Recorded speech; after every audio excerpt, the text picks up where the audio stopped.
So we're here today at SC4 with the Ann Arbor Hands-On Museum with the STEAM stuff that they brought out. With our school making the transition to the STEAM Academy, it was a great marriage of the two groups coming together. This is part of an initiative, a vision the college has to celebrate and highlight science, STEM activities. We are partnering with Ann Arbor Hands-On Museum to use the strengths of both organizations.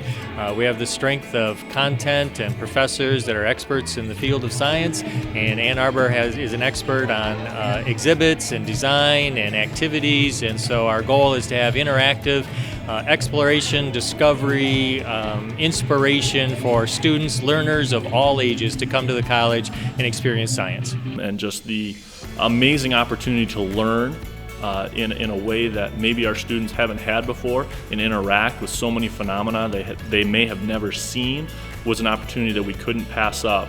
Well, we were just in the Science Center exhibit and they were just shocked at some of the things that they were able to do. So it was just awesome to see, and even when they got to do it a second time, they were still just blown away. Just did the sonic room where the kids were playing with sound and making instruments out of cardboard and pieces of metal.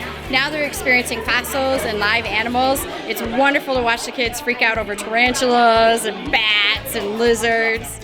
Their faces are amazing, and you know that's what learning is supposed to be. It's supposed to be fun, and you're supposed to, engineering and science is all about, you do something wrong one time, you get a chance to fix it and make it better the next time. But when you look around and you see the kids, you can just see their excitement around science and learning in general. We looked at a bunch of fossils and we learned about animals, and then we made a cardboard and you put metal pieces on it, and then you had to do it was like a piano because we hooked it up to cords and you had to hold something, and then it made sounds. The Leslie Science and Nature Center also brought a number of animals for our students to learn about. We talk a lot in our science classes, especially at the Woodrow Wilson STEAM Academy.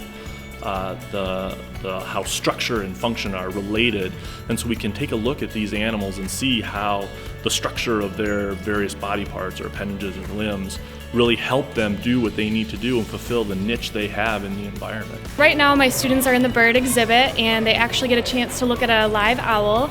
They also get to look at some other birds in there, so it's really cool. They're having a great time. The owl was pretty cool because it was alive and it could turn its head all the way back. You just missed 5 seconds ago when she pulled out the big giant bullfrog and all the kids went "Ah!" and jumped back. Or when she had the tarantula crawling up kids' arms and they were like, "Oh, it's gonna bite me." So those are the experiences that are warm my heart and make it wonderful to teach.